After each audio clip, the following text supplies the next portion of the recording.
Disclaimer. We strongly support Article 19 of Indian Constitution about freedom of speech and expression. We respect all religions. Our intention is not to hurt anyone's religious or social sentiments. This video, including examples, images and references, are provided for entertainment and educational purposes only and channel does not promote or encourage any illegal activities. Our aim is only to awaken the society. Thank you. Without any delay, Abdullah साहब हमारे इस channel पे आपका बहुत बहुत इस्तकबाल है। जी साहिल भाई बहुत बहुत शुक्रिया और तमाम आपके देखने वालों को मेरी तरफ से सलाम, गुड इवनिंग जहां जहां भी लोग देख रहे हैं। जी थोड़े से आपके लिए तारीफी कलमात अदा कर लूं है कि यार कौन तारीफ कर सकता है।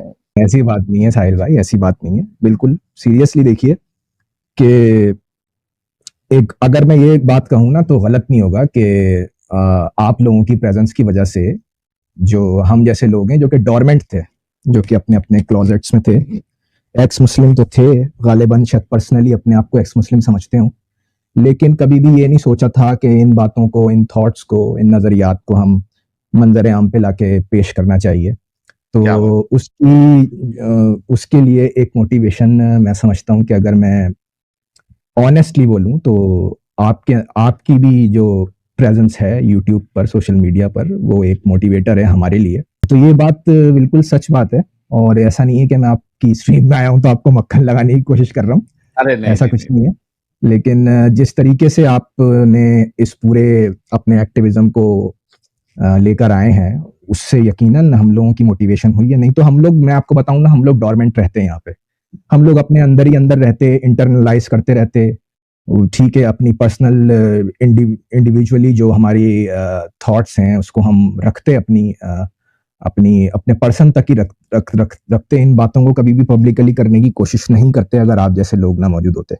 तो आप लोगों का भी बड़ा, जिसको कहते हैं, एक मोटिवेटर है, जिसकी वजह से हम लोगों ने भी सोचा, हम लोग भी मोटिवेट हुए कि यार हमें भी अपने मुल्क की बेहतरी के लिए, अपने माशरे की बेहतरी के लिए, अपने लोगों के लिए इस तरीके से वो बातें करनी चाहिए जो हम समझते हैं कि जो हमारे सोसाइटी की, हमारे मुल्क की जो प्रॉब्लम्स का जो बेस है, हम उन नजरियात पे बात करें ताकि बेहतरी की कोई सूरत हाल पैदा हो। तो साहिल भाई बहुत बहुत शुक्रिया आपका कि आपने मुझे मदऊ किया। बहुत शुक्रिया अब्दुल्ला भाई। देखिए हमारे लिए सबसे यानी खुशी की बात हम सब के लिए ये है कि पाकिस्तान जैसे मुल्क से लोग एक्स मुस्लिम बन रहे हैं, क्योंकि ये एक ऐसा मुल्क है जहां पे हमने कई सारे ऐसे वाकयात देखे हैं कि ज़ॉम्बीज भी फेल हो जाएंगे, इससे भी गए गुजरे लोग जो है मौजूद है, क्योंकि उस तरीके की ब्रेन कंडीशनिंग बचपन से की जाती है कि भाई रसूल के खिलाफ हम एक बात भी नहीं सुन सकते, हमें अपना दिमाग चलाना ही नहीं है। लेकिन उसके बावजूद पाकिस्तान से इतने सारे लोग एक्स मुस्लिम हो रहे हैं, बल्कि जो वहाँ के जो अलग अलग फिरकों के उलमा है वो नेशनल टेलीविजन पे, पाकिस्तानी टेलीविजन पे जो है वो रोना धोना मचा के रखे हैं कि भाई कंफर्म 4 लाख लोग जो है वो जो इनके पास ऑफिशियल डेटा है उसके हिसाब से 4 लाख पाकिस्तानी जो है वो आए दिन सोशल मीडिया प्लेटफॉर्म पे रसूलुल्लाह की गुस्ताखी करते रहते, उस पे रोना धोना मचा के रखा है। तो इट्स अ गुड साइन। मुझे पता है कि अभी, लेकिन फिर भी इतने सारे लोग एक्स मुस्लिम होने के बावजूद भी अभी ये सेफ नहीं है वहां पे कि आप अपने आप को खुल के डिक्लेयर कर दो कि मैं एक्स मुस्लिम हूं। हम हर कोई जानता है कि फिर उसका क्या हाल होगा, लेकिन एक जो बेस बन रहा है इसकी हमें बहुत बहुत खुशी है। अब्दुल्ला साहब जी बिल्कुल, आपने जो सारी चीज़ें इंडिकेट की हैं, पाकिस्तान का माहौल ऐसे ही है और मैं समझता हूँ कि अगर हम दोनों मुल्कों का कंपैरिजन कर लें, आप इंडिया में हैं, हम लोग पाकिस्तान में हैं, तो मैं समझता हूँ कि जिन सेकुलर थॉट्स की वजह से आज आप अपना ये काम वहाँ पे एक हद तक खुले तरीके से ही कर रहे हैं, उसमें यकीनन इंडियन माशरे का जो पॉलिटिकल थॉट है, जो कि आज़ादी की और सेकुलरिज्म की थॉट है, यकीनन वो उसके पीछे कार फरमा है, तभी आप आज बैठे हुए कर रहे हैं। यहाँ पे सिचुएशन बिल्कुल डिफरेंट है साहिल भाई जी। और मुझे यकीन है आपको किसी हद तक तो इल्म होगा, बाकी हम अब डिस्कस करते हैं कि क्या यहाँ पे सिचुएशन है और मुझ जैसे लोगों का क्या एक वो होता है, सफर होता है कि वो इतनी बुनियादी अपनी मजहबी थॉट को छोड़कर जो है वो एक्स मुस्लिम बन जाते हैं। क्योंकि पाकिस्तान के बिगाड़ में तो जिसको कहते हैं ना, अगर मैं कहूँ ना, बुनियादी वजह यही मजहबियत है। और हम लोगों का हम लोगों का सोशल मीडिया के ऊपर आके इसका प्रचार करना, जिसको कहते हैं ना, वो जब एक प्रेशर कुकर नहीं होता, उसके अंदर स्टीम जमा होती रहती है, होती रहती है, होती रहती है, फिर एक टाइम आता है कि सीटी बजती है और प्रेशर निकलता है। तो आप इसको ऐसे ही समझ लें कि ये एक किस्म की रिटेलिएशन है। ये एक क्या कहना चाहिए, एक इंटेलेक्चुअल रिटेलिएशन है जो आपको पाकिस्तान से नजर आ रही है, क्योंकि हमारी बहुत सारी बुनियादी जो खामियां है ना हमारे मुल्क की। ठीक है, इंडिया में आप तो एक पर्सनली अपनी कैपेसिटी में एथियस्ट अपने आप को कहते हैं, ठीक है, आपको मजहब समझ नहीं आया और दूसरे मसाइल हुए आपके साथ, तो आपने मजहब छोड़ दिया, ओके, मसला नहीं है कोई। लेकिन हमारे यहाँ जिस तरीके की सिग्नलिंग होती है ना यहाँ पे पाकिस्तान में, खुसूसन पाकिस्तान, क्योंकि मेरा जो मजहब छोड़ने की वजह है ना, वो सिर्फ ये नहीं है जो कि दूसरे किसी एक्स मुस्लिम की वजह होती है। मैं आया हूँ पॉलिटिकल साइड से, मेरी अवेकनिंग हुई है मजहब के बारे में कि भाई ये क्या फिनोमिना है जिसकी वजह से ना हम तरक्की कर सक रहे हैं। हमारा माशरा एक रिग्रेसिव माशरा है, एक मजहब का प्रचार, मजहब की वर्चू सिग्नलिंग हर जगह नजर आती है, और जो बंदा मजहबी वर्चूज को फॉलो करता है बस उसी को बेहतर इंसान समझा जाता है, भले से चाहे उसमें कितनी ही खामियां क्यों ना हो। तो ये पूरा जो सफर है मैं इसको आपके सामने रखने की कोशिश करूंगा। बिल्कुल अब्दुल्ला साहब, मेरा सबसे पहला सवाल आपसे यही है कि मुसलमान रहने तक आपकी जिंदगी कैसी गुजरी है? इस्लाम को फॉलो करने में कितने रिलीजियस थे आप, या आपके घर वाले कितने रिलीजियस थे? जब तक आपने फॉलो किया, कितनी हद तक फॉलो किया, वो सारी चीजें मैं भी जानना चाहता हूं और जो हमारे दर्शक है वो भी जानना चाहते हैं। Please go ahead. जी बिल्कुल, देखिए मैं एक आम मिडिल क्लास पाकिस्तानी फैमिली से ताल्लुक रखने वाला बंदा हूँ, और हमारा जो सेक्ट था वो वही जो सबसे मेजर सेक्ट है, बरेलवी जो सेक्ट है, हनफी बरेलवी, वालदा की तरफ से भी और वालिद की तरफ से भी।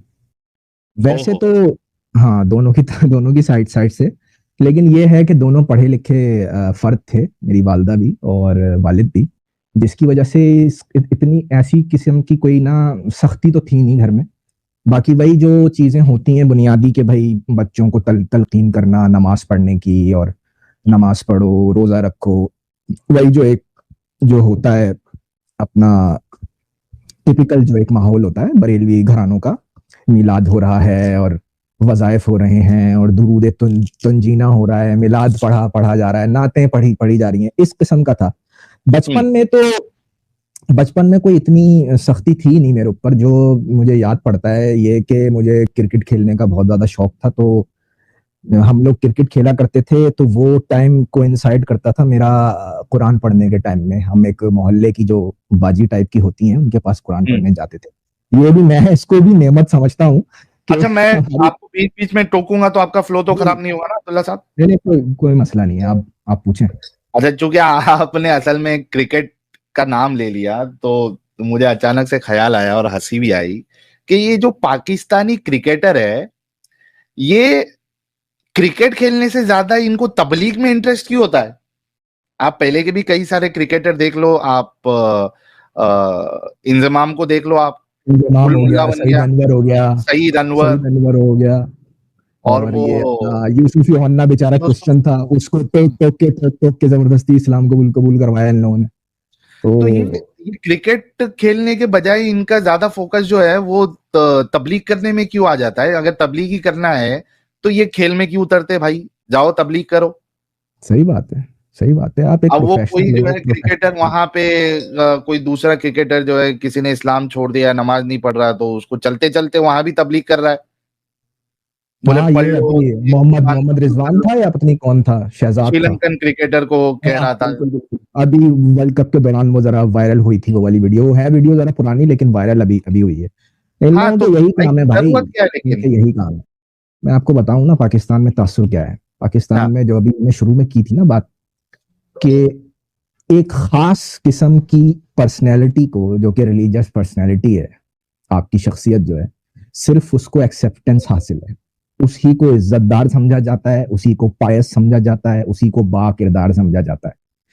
तो ये सिर्फ क्रिकेट में नहीं है, गवर्नमेंट सर्वेंट हों, लॉयर्स हों, अपना डॉक्टर्स हों, इंजीनियर्स हों, बिजनेस करने वाले लोग हों, ये हर जगह घुसी हुई है ये वाली चीज ना, कि भाई एक खास उम्र के बाद लोग दाढ़ियां रख के बैठे हुए हैं और वो पीछे सारे धंधे धंधे चल रहे हैं, उसका कोई मसला नहीं है, ठीक है ना, रिश्वतें भी दे रहे हैं, जो उल्टे सीधे काम जो कि इंसान सारे करते हैं दुनिया में, वो सारे काम ये लोग कर रहे होते हैं पीछे से।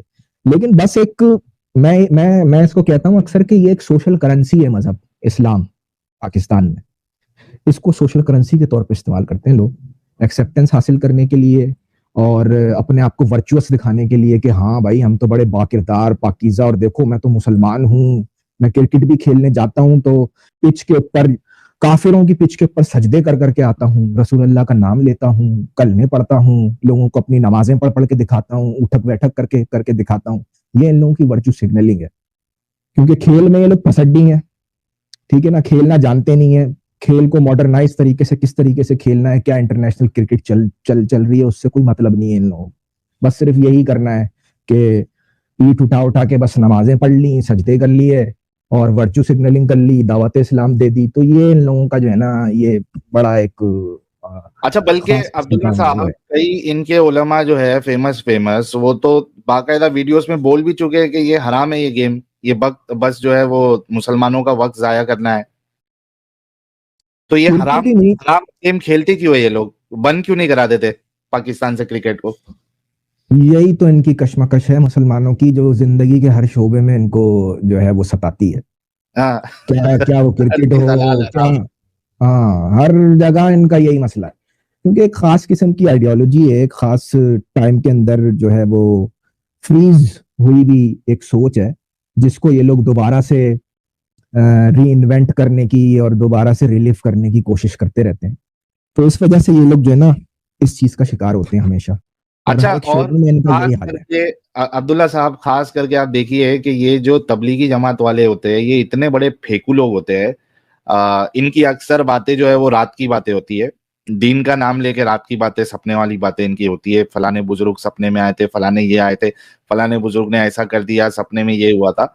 तो ये इनके अंदर जो एक वो दिखावा होता है, उसको क्या कहते हैं ये लोग, कारगुजारी सुनाना, वो कारगुजारी सुना सुना के कुछ भी ऐसा नॉर्मल बात को ऐसा बड़ा चढ़ा के बता देंगे जैसे कि कोई चमत्कार हो गया था।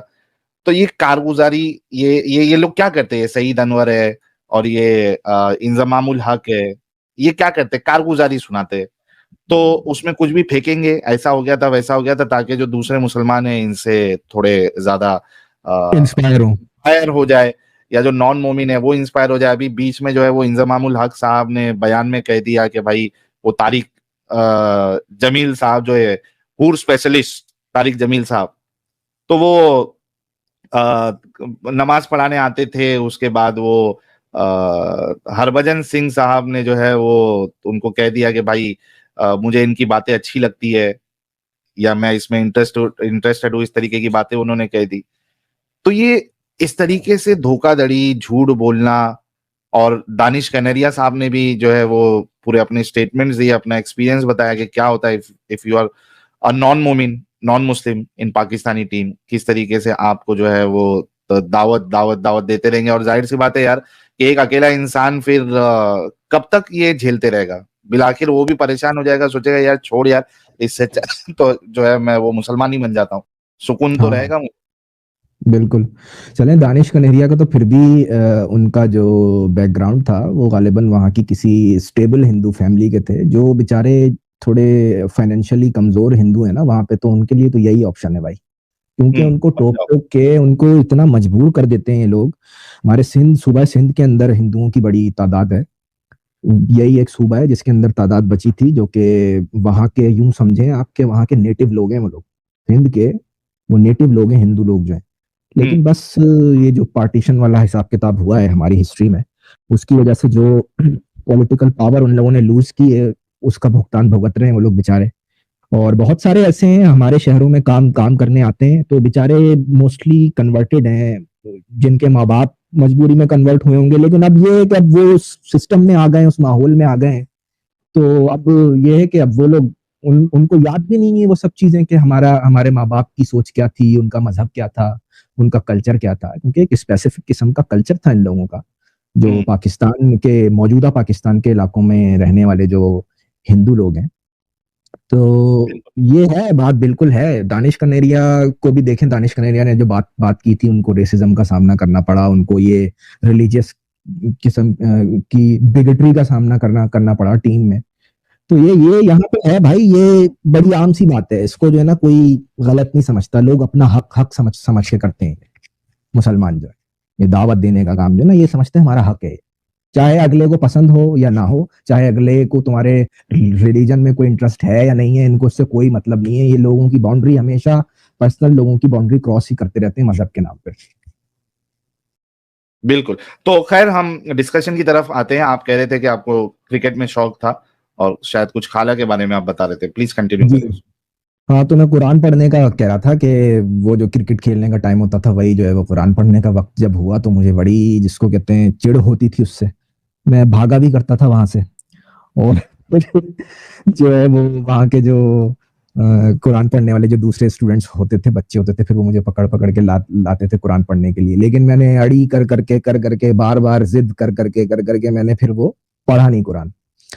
मेरी जिद ये थी, मैं जो हूँ हिज्जो करना जानता था, मैं तलफ़्फ़ुज़ करना जानता था, मुझे ये नहीं समझ में आता था कि ये अल्फाज पढ़ के मैं अगर ये एक मर्तबा इनको दोहरा लूंगा, जब मुझे एक अटकल, एक टेक्निक समझ में आ गई है कि इन अल्फाज को किस तरीके से अदा करते हैं, तो अब ये प्रैक्टिस क्या है कि मैं पूरा 114 सूरतों को, अगर उनकी आयतों के नंबर लगाएं तो हजारों में जाएंगी, ये क्या प्रैक्टिस है कि मैं उसको दोहराऊंगा। मुझे बड़ा टीडियस और बड़ा अजीब सा महसूस होता था, क्योंकि देखिए असली तो यही होता है ना, जो नाजरा कुरान हम पढ़ते हैं तो यही मतलब होता है उसका कि भाई इनको बच्चों को कुरान जो है वो पढ़ना आ जाए। जो इस्लामी फैमिलीज होती हैं उनका बस यही कोशिश होती है कि इनको नाजरा पढ़ा दें ताकि इनको बस पढ़ना आ जाए और एक सवाब का जो है वो टोकरा जो है वो जमा होके जो है वो रखा हुआ हो। तो अब मेरी वालदा खुद जो है ना टीचर थी, तो इतना तलफ़्फ़ुज़ और ये सारी चीजें उन्होंने खुद ने हमें जो है ना पढ़ा पढ़ा के इतना करवा दिया था कि हम लोग कुरान जो है वो पढ़ लिया करते थे।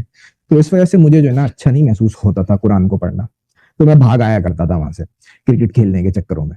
खैर ये सिलसिला फिर चलता रहा, फिर वो मैंने छोड़ ही दिया।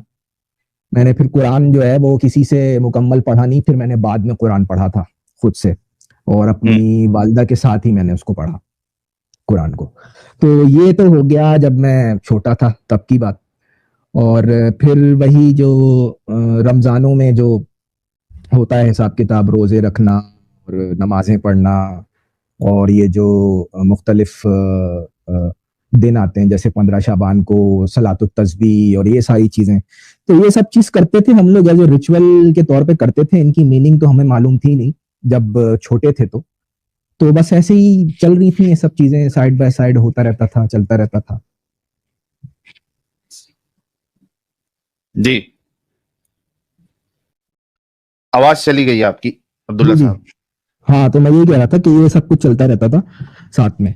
फिर उसके बाद यूं समझें कि अगर मैं ये कहूं कि मैंने कब से इसको इस्लाम को कब से सीरियसली लेना शुरू किया, तो मैं ये कहूंगा कि जब 9/11 हुआ था ना, वो जो ओसामा बिन लादेन का जो वो था, टेररिज्म का जो एक्ट था, ट्विन टावर पे जो हमला हुआ था, ट्विन टावर न्यूयॉर्क पे जो प्लेन्स मारे थे 9/11 के दौरान, तो यूं समझें कि वो, मैं उसको अब अगर अपनी मेमोरी में कहूं तो मेरी रिलीजियस अवेकनिंग थी। वो मुझे समझ में आना शुरू, मैंने ये सारी ये जो चीजें हैं ना, जो सीरियस एस्पेक्ट्स हैं इस्लाम की, जहाद हो गया, अकीदा क्या होता है, एक मुसलमान को क्या करना चाहिए, कि जहाद क्या क्या क्या क्या होता है, इन सब चीजों के बारे में एक तरीके की मेरी रिलीजियस अवेकनिंग शुरू हुई। क्योंकि उस वक्त फिर उम्र भी ऐसी थी कि मैं टीनेजेस में दाखिल हो चुका था, तो इस वजह से फिर मैंने इन चीजों को जो है ना सीरियसली, इससे पहले बस ऐसे ही था जैसे बच्चे होते हैं, भाई माँ बाप ने बोल दिया हाँ भाई रोजे रखने होते हैं बेटा, हम मुसलमान हैं, रोजे रख रहे हैं, ऐसा है वैसा है। फिर ये है कि पाकिस्तान के कॉन्टेक्स्ट में ज्यादा मुश्किल इसलिए भी नहीं होती कि 90% लोग तो मुसलमान हैं यहाँ पे, तो हमारे पास वो वाली डाइवर्सिटी तो है नहीं जो कि इंडिया में है या दुनिया के दूसरे मुल्कों में है, कि दूसरे कल्चर और दूसरे रिलीजन के लोग भी आपस में मिलते जुलते हैं और लोगों का एक्सपोजर होता है। तो उससे एक किस्म की जिसको कहते हैं ना, एक इंटेलेक्चुअल क्वेश्चन पैदा होता है इंसान का अपने मजहब के बारे में।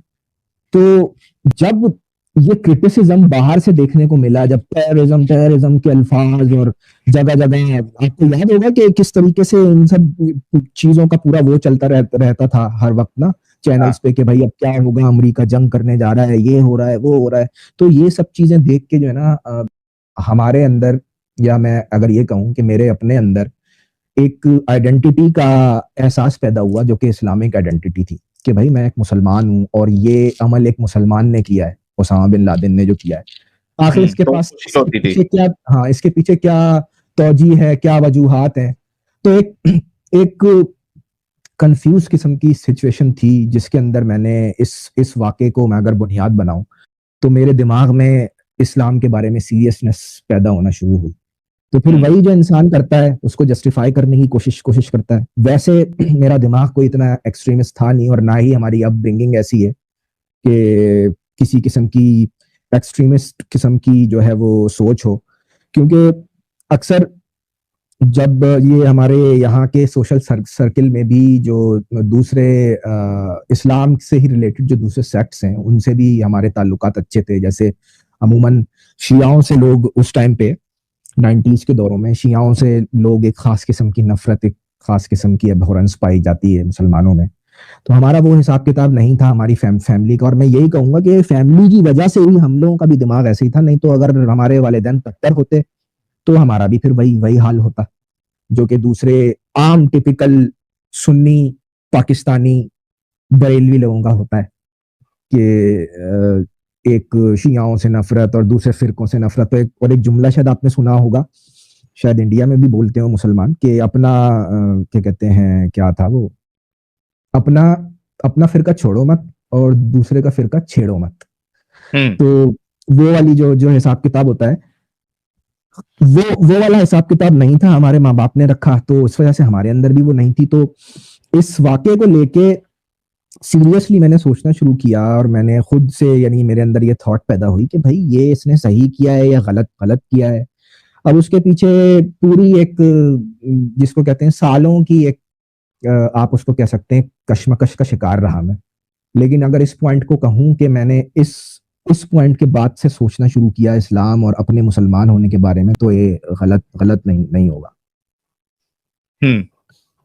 ओके। तो जब आपने सोचना शुरू किया, फिर आपको क्या नजर आया, क्या सोच बनी आपकी, कहां तक आप गए उसकी हकीकत को जानने के लिए, क्या कुछ हुआ फिर?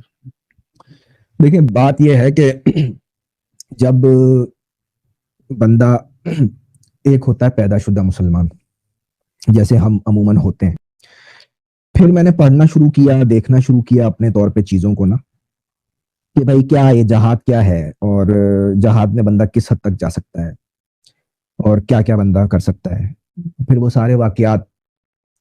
तो बंदा फिर कंफर्म करना शुरू करता है अपने रिलीजन में, क्योंकि वही उसकी आइडेंटिटी होती है, वही उसकी शनाख्त होती है। तो यकीनन मैं उस वक्त, मेरी एज भी कम थी, तो मैंने इन्हीं चीजों को कंफर्म किया। लेकिन फिर भी मेरा एक मॉडरेट स्टैंस था। मैं ये कहता था कि भाई ठीक है, जहाद होता है, पुराने दौरों में होता था, एक खास किस्म का तरीकेकार था पुराने वक्तों में चीजों का, क्योंकि मुआशरत भी तो डिफरेंट थी ना आजकल के जमाने से। तो मैं अपने अंदर इंटरनली इसको ऐसे एडजस्ट करने की कोशिश करता था कि यार चलो ठीक है, उस जमाने में तो भाई होता ही ऐसे था, उस जमाने की पॉलिटिक्स मुख्तलिफ थी, उस जमाने का मुआशरा मुख्तलिफ था, तो ठीक है, इस मुसलमानों ने इस तरीके से कोशिश की अपना जो है वो हक दुनिया से छीनने की, तो ठीक है, ये भी एक सही तरीका है।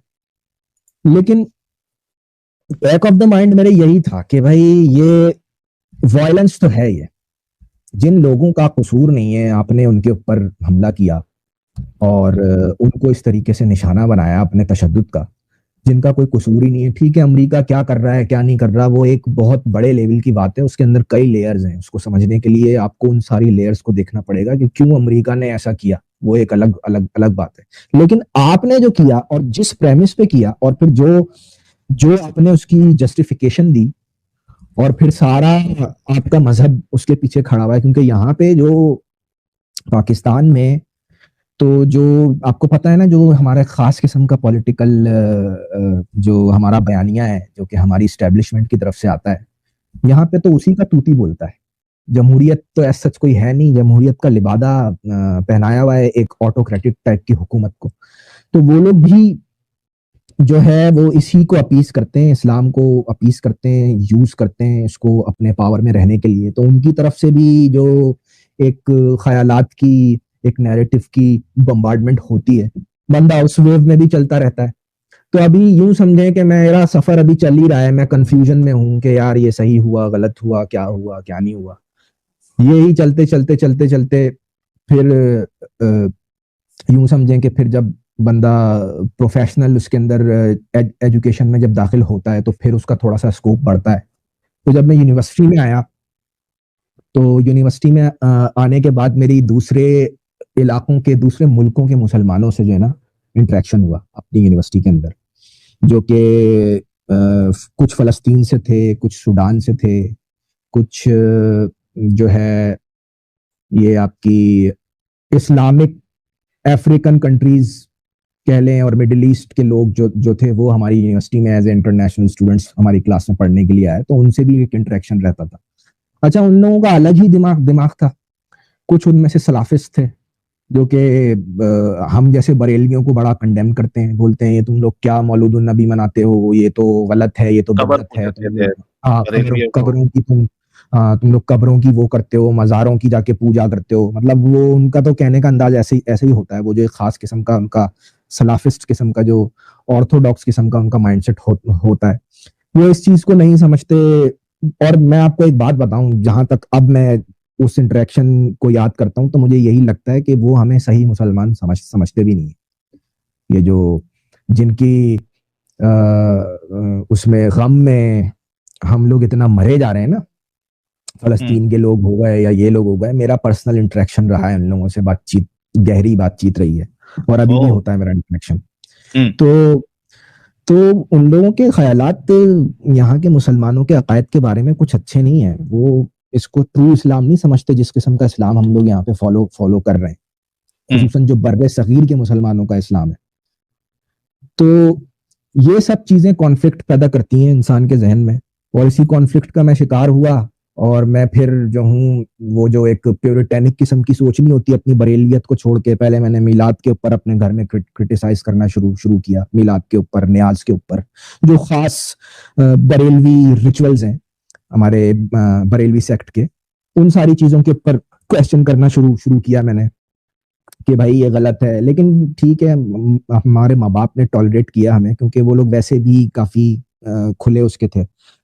नहीं तो अगर वहां ये लोग टॉलरेट नहीं करते तो ये वाली सिचुएशन मजीद बिगड़ भी सकती थी। लेकिन खैर, उसको इन लोगों ने बर्दाश्त किया। मैं तो सल्यूट करता हूँ उसके ऊपर भी इन लोगों को कि भाई इन लोगों ने बर्दाश्त किया कि हाँ यार बच्चे हैं, बड़े हो रहे हैं, अब इन लोगों की थॉट्स चेंज हो रही हैं अपने माहौल के हिसाब से। वो लोग चुप हो जाया करते थे इन सब बातों के ऊपर। खैर, मेरा दिमाग जो है ना वही ऑर्थोडॉक्स प्योरिटेनिक किस्म का बनने लगा कि यार ये सब गलत है, बरेलवियत गलत है। फिर कुछ ऐसे दोस्त जो कि हमारे साथ थे, उन लोगों की मैंने ट्रांसफॉर्मेशन देखी। जैसे एक दोस्त था मेरे साथ जो कि बहुत ही ज्यादा, आप कह सकते हैं उसको कि एक आवारा किस्म का बंदा था वो, ठीक है ना।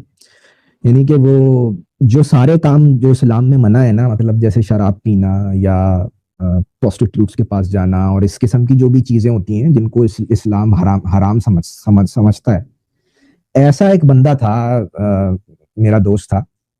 तो उसकी मैंने ट्रांसफॉर्मेशन देखी तबलीगी जमात वालों के थ्रू ना। वो आ गया भाई, दाढ़ी रखी हुई है, मूंछें काटी हुई है, वही टोपी लगाई हुई है जो उनकी टोपी होती है, पांचे ऊपर चढ़ाए हुए हैं, सफेद कुर्ता पहना हुआ है और आके जो है वो तबलीग दे रहा है हमें। मैंने कहा यार तुम तो जो है वो बड़े ही, जिसको कहते हैं, खिलंडरे और आवारा किस्म के आदमी थे। क्या हुआ तुम्हारे साथ क्या हुआ? अच्छा, मेरा उसके साथ इंटरेक्शन तो था, लेकिन मैं उन एक्टिविटीज में कभी पढ़ा नहीं। ठीक है, वो दोस्त था, वो वाकिफकार था, लेकिन मैं इस किस्म की एक्टिविटीज में पढ़ा नहीं। और फिर वो, उसका खानदान भी असल में जो ना ऐसे ही था। तो उसकी बड़ी ट्रांसफॉर्मेशन देखी मैंने कि भाई, तो मुझे एक तरीके से, जब आप एक खास किस्म के मजहबी माहौल में होते हैं तो यही सारी चीजें होती हैं जो आपको इंस्पायर कर सकती हैं। तो मुझे बड़ा इंस्पिरेशनल लगा कि यार देखो, इसने तो अपनी शख्सियत जो है वो बिल्कुल चेंज ही कर ली, बिल्कुल 180 डिग्री ये पलट गया है। तो तब मेरे अंदर ये पैदा हुआ कि हाँ यार, मतलब मजहब को जो है वो फॉलो करना चाहिए और अपनी लाइफ के अंदर इसको वो करना चाहिए, इम्प्लीमेंट करना इसको चाहिए, डे बाय डे इसको जीना चाहिए, अपनी जिंदगी का हिस्सा बनाना चाहिए, ताकि हम जो हैं वो, क्योंकि देखिए ना, इज्जत और पार्टी, पाकीज़गी, इन सब जैसे वर्चूज को जो है ना, इससे जोड़ा जाता है मजहब से। तो इस वजह से बंदे के लिए इंस्पिरेशन का बायस होता है। तो मेरा दिमाग फिर जो है ना इस तरफ, यानी कि मजहबी सा होने लगा कि यार मुझे अब जो है ना बिल्कुल मजहबी होना चाहिए। मेरे ख्याल में, यानी कि मेरा ये दिमाग में आया कि ये, यानी कि एक इस चीज को अपनी जिंदगी में इम्प्लीमेंट करना चाहिए, इसको शामिल करना चाहिए, अपनी जिंदगी का हिस्सा बनाना चाहिए एक्टिवली। और फिर आपको याद होगा इन्हीं दिनों आपके जाकिर नाइक साहब जो है वो भी यहाँ पे पीस टीवी बड़े जोरों शोर से चला करता था। बहुत बहुत पाकिस्तान में भी चल रहा था और खूब दबा के चले हैं ना उस टाइम पे। भी चल रहा था जी। तो फिर इनकी भी एक वो, ये भी एक मोटिवेटर के यार देखो ये कैसा है, ये कैसा स्पीकर है, और देखो ये इस्लाम को डिफेंड करता है। और ये पता है क्या, जब आप इस्लाम में होते हैं ना तो आपको बड़ा मजा आता है ऐसे लोगों को देख के। मतलब हमें ये तासुर मिलता था यहाँ पे पाकिस्तान में, जब हम पीस टीवी लगाया करते थे, वो जाकिर नाइक बैठा हुआ है और सपोजिडली लाखों का मजमा है, ऐसा नजर आता था, ऐसा शो करवाया जाता था कि लाखों का मजमा है और भाई जाकिर नाइक साहब जो हैं वो तकरीर कर रहे हैं और इस्लाम का पैगाम दे रहे हैं, प्रीचिंग कर रहे हैं काफिरों के अंदर बैठ के। समझ रहे हैं आप बात? लोग इस्लाम कबूल कर रहे हैं। हाँ, लोग इस्लाम कबूल कर रहे हैं, वो भाई मुल्हिद आ रहे हैं उसके पास बहसें करने के लिए, उसके पास हिंदू लोग आ रहे हैं, उसके पास दूसरे मजाहिब के लोग आ रहे हैं, और भाई वो इस्लाम की प्रीचिंग कर रहा है जाकिर नाइक। तो हमारे लिए बड़ी एक नॉवेल्टी थी ना ये पाकिस्तान में। तो फिर मजीद दिमाग ऐसा हुआ कि हाँ यार, ये वाला जो इस्लाम है ना, ये जो जाकिर नाइक कर रहा है, वही सूट पहना हुआ है, टाई पहना हुआ है, एक मॉडर्निस्ट टाइप की इमेज बना के पेश कर रहा है अपनी, और इस्लाम की प्रीचिंग भी कर रहा है, इस्लाम को फॉलो भी कर रहा है, टोपी भी लगाई हुई है उसने, दाढ़ी भी रखी हुई है उसने, और एक मॉडर्न, जो कि जाकिर नाइक का क्लेम है कि मैं डॉक्टर हूँ, I am a medical doctor, और फलाना ढिमाका ये वो।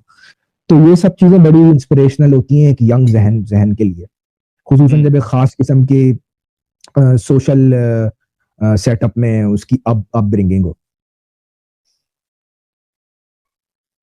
जी। तो मजीद कोई बात आप पूछना चाहें तो? मतलब वही प्रोसेस बोले ही जा रहा हूँ। नहीं कोई बात नहीं, आप बोलिए। नहीं मैं ये कह रहा हूँ कि वही प्रोसेस आपके साथ भी हुआ जो कि आमतौर पे एक मुसलमान के साथ होता है, कि जो बरेलवी होता है और वो बरेलवियत फॉलो करते करते, और ज्यादा कुछ उसको मालूमात नहीं होती है, फिर वो तबलीगी जमात के चक्कर में आ जाता है, उनकी कुछ चीजें देख के उसको लगता है यार ये तो से वो सलाफिस्ट बन जाता है। इनसे अच्छा आदमी जो है वो, इनसे अच्छा फिरका तो दुनिया में कोई हो ही नहीं सकता, ये तो वो बेवड़े को लेके जा रहे हैं, उसकी दारू छुड़ा रहे हैं, वो चरसुल्ले करसुल्ले जितने हैं, चोर चकार एरिया में जितने मोमिन हजरात है, छपरी ठपरी, तो इन सबको उठा के लेके जा रहे हैं, कभी 3 दिन, कभी 40 दिन, कभी 4 महीना, और उसके बाद जो है वो 40 दिन चला गया तो आने के बाद जो है वो उसकी दाढ़ी उग गई है, मूछे जो है खत्म हो गई है, उसके बाद फिर वो गंदा सा व्हाइट कलर का लंबा कुर्ता और छोटा सा पैजामा, और उसके बाद वो ऊपर की जेब में एक मिसवाक, उसका थोड़ा सा हिस्सा बाहर रहेगा ताकि लोगों को पता चले हाँ मिसवाक लगाना भी शुरू कर दिया। फिर पहले तो वो छोटी सी तस्बीह आती थी, अभी आजकल जो है डिजिटल तस्बीह लेके घूम रहे ये हमारे भाई लोग। तो देखता आदमी तो सोचता है यार ये तो ये लोग तो कभी इख्तिलाफ की तो बात करते नहीं है, पहले नहीं करते थे, अभी करते बेचारे अहले हदीसों की वजह से। तो ये तो इख्तिलाफ की बातें भी नहीं करते ये लोग, अपना खाली लोगों को जो है वो इस्लाम की तरफ लेके आ रहे, 5 टाइम का नमाजी बना रहे, गुनाहों से छुड़ा रहे। तो एक इंसान क्या होता है कि भाई इनकी चक्कर में आ जाता है। फिर जब वो देखता है जाकिर नालायक जैसे, या तौसीफुर रहमान, या वो मिराज रब्बानी हूर स्पेशलिस्ट है वो भी, इस तरीके से और भी हजरात है, वो देखता है उनको तो सोचता है यार नहीं ये तो किस्से कहानी वाले हैं, तबलीगी जमात वाले भी बिदअती है, ये भी अपने इमाम को ऊपर रखते हैं। तो वो सोचते नहीं यार असल इस्लाम तो जो है ना वो कुरान और हदीस वाला ही है, कुरान और सही हदीस, और ये एक ही ऐसा फिरका है, अहले हदीस फिरका, सलफी फिरका, जो कुरान और सही हदीस की बात करता है, और यही जो है वो जन्नत में जाएगा, बाकी सारे के सारे गुमराह, बिदअती, कबर पूजक। तो वही आपके साथ भी हुआ कि वो प्रोसेस फॉलो हुआ आपके साथ, बरेलवी से आप तबलीगी की तरफ थोड़ा आपका जहन गया, उसके बाद जाकिर नायक जैसे लोगों को सुन के आप फिर सलफी या अहले हदीस बने। जी, फिर क्या हुआ? जी, फिर आप यूं समझिए कि इस सफर के अंदर थोड़ा सा गैप आता है, क्योंकि मेरी एजुकेशन वगैरह उस तरफ कंसंट्रेशन रही। फिर जब एजुकेशन खत्म हुई, उसके बाद फिर एक फिनोमेना आया इंजीनियर अली मिर्जा का, जो हाँ, कि यकीनन आप नया उससे फितना वाकिफ मार्केट में।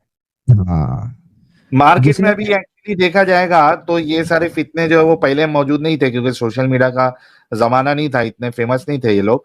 लेकिन वो सोशल मीडिया बहुत ज्यादा कॉमन होने की वजह से मार्केट में ये बहुत सारे नए नए फितने जो है वो फरोग इनको मिला। इंजीनियर मिर्जा है, और उसके बाद तुम्हारा वो जावेद गांधी गामिदी साहब। वाला है, जावेद गामिदी वाला है, फिर उसके बाद वो इशाक मौलाना इशहाक इसाक अली, मौलवी। हाँ, मौलाना इसहाक अली करके है, वो भी ये इंजीनियर वाले ही थोड़े लाइन के है। तो जी ये, जी जी, वो हाँ, ये फितने भी जो है वो फिर अब सलफियों के हाथ से भी डोर छूटती जा रही है। सलफी के बाद एक इंसान जो है फिर वो इंजीनियर मिर्जा वाले फिरके को फिर अपना लेता है।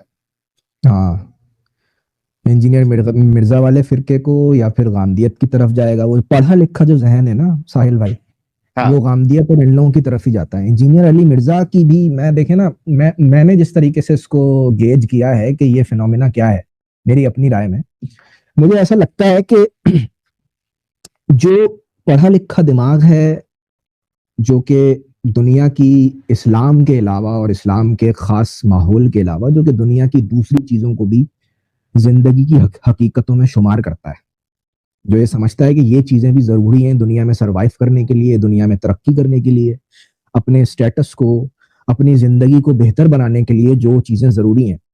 प्रोफेशनल इंस्टीट्यूट्स में हमें यही तो सिखाते हैं कि भाई आगे चल के आपको, आप जब जाओगे लाइफ में, तो आपको जिंदगी किस तरीके से गुजारनी है। वो इन्हीं चीजों की अहमियत बता रहे होते हैं ना इदारे हमें, जो तालीमी इदारे होते हैं, जो एजुकेशनल इंस्टीट्यूट्स होते हैं, वो यही हमें बता रहे होते हैं कि अब आपको, आपका पाथ क्या होगा, आपने किस तरीके से अपना सर्वाइवल करना है। आपके माँ बाप ने आपको यहाँ तक पहुंचा दिया, तो एक पढ़ा लिखा जहन इस कॉन्फ्लिक्ट का शिकार होता है कि ये इस्लाम का रास्ता चुनूं मैं, इसके अंदर मेरी निजात है, या ये जो प्रैक्टिकल जो नीड्स हैं दुनिया में जीने की, उनकी तरफ मेरी कंसंट्रेशन होनी होनी चाहिए। अगर वो प्रैक्टिकली सोचेगा तो ये जो दूसरी साइड है कि भाई जो जो प्रैक्टिकली ऑब्जेक्टिवली जरूरी चीजें हैं आपको आगे सरवाइव करने के लिए, जिंदगी गुजारने के लिए, अपनी जिंदगी को बेहतर बनाने के लिए, तरक्की करने के लिए, चाहे वो फाइनेंशियल तरक्की हो, चाहे वो इंटेलेक्चुअल तरक्की हो, चाहे वो रिश्तों में तरक्की हो, एक खास किस्म की आपको तरक्की की जरूरत पड़ती है अपनी लाइफ को बेहतर बनाने के लिए। तो एक पढ़ा लिखा जहन इस कॉन्फ्लिक्ट का शिकार रहता है। ये इंजीनियर मिर्जा का भी जो फिनोमिना है ना, ये यही है। ये कॉन्फ्लिक्टेड दिमाग की वजह से इसने ये बीच का रास्ता निकालने की कोशिश की है कि भाई ये भी गलत, ये भी गलत, ये राह है, इसको पकड़ो और इसके ऊपर चलो। लेकिन हमें सबको पता है कि इस्लाम बर्रे सगीर में जिस तरीके से फैला है, अगर उन बुजुर्गों को जिनकी मजम्मत इंजीनियर अली मिर्जा करता है, या हदीसों की मजम्मत जैसे गांधी साहब करते हैं, इस्लाम के असल माखिज ही वही है। उनको आपने इस्लाम की टीचिंग में से निकाल दिया या उनकी अहमियत को कम कम कर दिया, फिर आप किस चीज से रिप्लेस करोगे उससे? या आप अपनी कोई इनोवेशन करोगे, जिसको ये लोग बिद्दत कहते हैं। बिद्दत भी इन लोगों के यहाँ वो है, क्या कहते हैं, हराम है इनोवेशन करना दीन में। उसको भी कोई अच्छा नहीं समझता। तो इस कॉन्फ्लिक्ट की वजह से जो है ना, लोग तीसरा रास्ता चूज करने की कोशिश करते हैं। लेकिन बात वही है कि जो सारी आपकी दीनी असास है, वो तो उन सारे बुजुर्गाने दीन और उन सब का इनपुट है उसके अंदर। उसके बगैर यहाँ का जो इंसान था बर्रे सगीर का, पाको हिंद का, वो मुसलमान नहीं बन सकता था अगर वो बुजुर्ग ना होते या वो ना होते। तो ये इंजीनियर अली मिर्जा का स्टैंस भी वैसे तो गलत ही है अब मेरे मेरे मेरे ख्याल में, और गांधी साहब का भी एक यकीनन गलत है। एक इनोवेटर हैं वो एक आप कह सकते हैं, अगर बहुत ही ज्यादा स्टील मैन करें उनके मुकदमे को आप, तो आप कह सकते हैं कि भाई वो एक किस्म के रिफॉर्मिस्ट हैं। लेकिन आपको पता है कि उनके रिफॉर्मिज्म का हाल क्या है पाकिस्तान में, कि उनको पाकिस्तान छोड़ के जाना पड़ा है, और वो एक काफिरों के दारुल हर्ब में रह रहे हैं इस वक्त। अमेरिका जिसका नाम है, और उसका टेक्सास शहर है उसके अंदर वो मुकीम है और वहां से अब वो अपनी जद्दोजहद चला रहे हैं। एक नया किस्म का इस्लाम 2.0 इजाद करने की कोशिश कर रहे यानी हैं वहाँ। कितनी अफसोस की बात है और कितनी हंसी की बात है कि भाई इस्लाम, यानी उनके नजदीक वो इस्लाम सही है, वो बताने के लिए मुसलमान मेजॉरिटी वाले मुल्क में वो नहीं रह सकते, जी उनको वहां से देखिए, निकलना पड़ रहा है क्योंकि उनको भी अच्छे से, है उनके लिए ये अलमिया है। हाँ नहीं, उनको भी अच्छे से मालूम है ना कि भाई अगर मैं पाकिस्तान में रहते हुए इस तरीके की बातें करूंगा तो कोई भी आके उड़ा के चला जाएगा। जी हाँ, और उनके ऊपर अटैक हुए तभी तो वो गए यहाँ से। पहले वो मलेशिया गए थे यहाँ से, उसके बाद फिर वो उधर उधर गए, अमेरिका गए। तो ये हाल है भाई इस्लाम की रेफॉर्मेशन का। और अब जैसे जैसे वक्त गुजरता जा रहा है और जैसे जैसे हालात वाकयात हमारे सामने आ रहे हैं, मुसलमानों का जो बिहेवियर सामने आ रहा है, मुझे नहीं लगता इस्लाम कभी भी रिफॉर्म होगा, कभी भी नहीं रिफॉर्म हो सकता है। ये अपने मुंह के बल ही गिरेगा। और हम जैसे लोग, हाँ ये देखो, ये जो है निकोला टेस्ला जी ने बिल्कुल सही जवाब दिया है, ये जब से कमेंट जिहाद कर रहे हैं। Islam is perfect, it doesn't need perfect, it doesn't need reformation, सवाल ही नहीं बता उठता रहा ना। हूँ ना, आपको बता रहा हूँ ना, ये जो स्टैग्नेंट एक जमूद का शिकार है ना, ये जो इन लोगों की सोच, यही इन लोगों का डाउनफॉल का बायस बनेगी। हमने तो भाई देखें, पाकिस्तानी होने के नाते हमारी तो गवर्नमेंट ने 76 सालों से जो वो कायदे आजम ने कहा था ना, मोहम्मद अली जिन्ना ने, कि पाकिस्तान इस्लाम का किला है और पाकिस्तान इस्लाम की लेबोरेटरी है। तो हमने जो जो तजुर्बात किए हैं 76 सालों में, उससे देख लें हम आज कहाँ खड़े हैं। और ये एक मेरे लिए ये ट्रिगर पॉइंट बहुत ही ज्यादा जो है ना अहमियत का हामिल था कि जिस किस्म की सियासत ने जन्म लिया हमारे मुल्क में इस्लामाइज्ड होने के बाद, उससे जो हमारा नुकसान हुआ है ना पाकिस्तान का, वो नाकाबिले तलाफी नुकसान है। उसकी तलाफी यही है कि इस नजरिए को पाकिस्तान की असास में से निकाला जाए और लोगों के की थॉट बदली जाए, तभी वो इसकी डिमांड करेंगे कि भाई हमें ये तुम्हारी वर्चू सिग्नलिंग वाली हुकूमत नहीं चाहिए, में जमहूरियत दो। जैसे दुनिया के दूसरे नॉर्मल मुल्कों में, जैसे डाइवर्सिटी दुनिया के नॉर्मल मुल्कों में है, वैसे हमें डाइवर्सिटी चाहिए। और इसी बुनियाद के ऊपर हम लोगों की भी ये काविश थी कि हमें ये बातें शुरू करनी चाहिए ताकि पढ़े लिखे लोगों के अंदर अवेयरनेस पैदा हो, लोगों के अंदर मोटिवेशन पैदा हो कि भाई देखो, ये चीजें क्वेश्चन जब तक नहीं होंगी तब तक पाकिस्तान का मसला सॉल्व नहीं हो।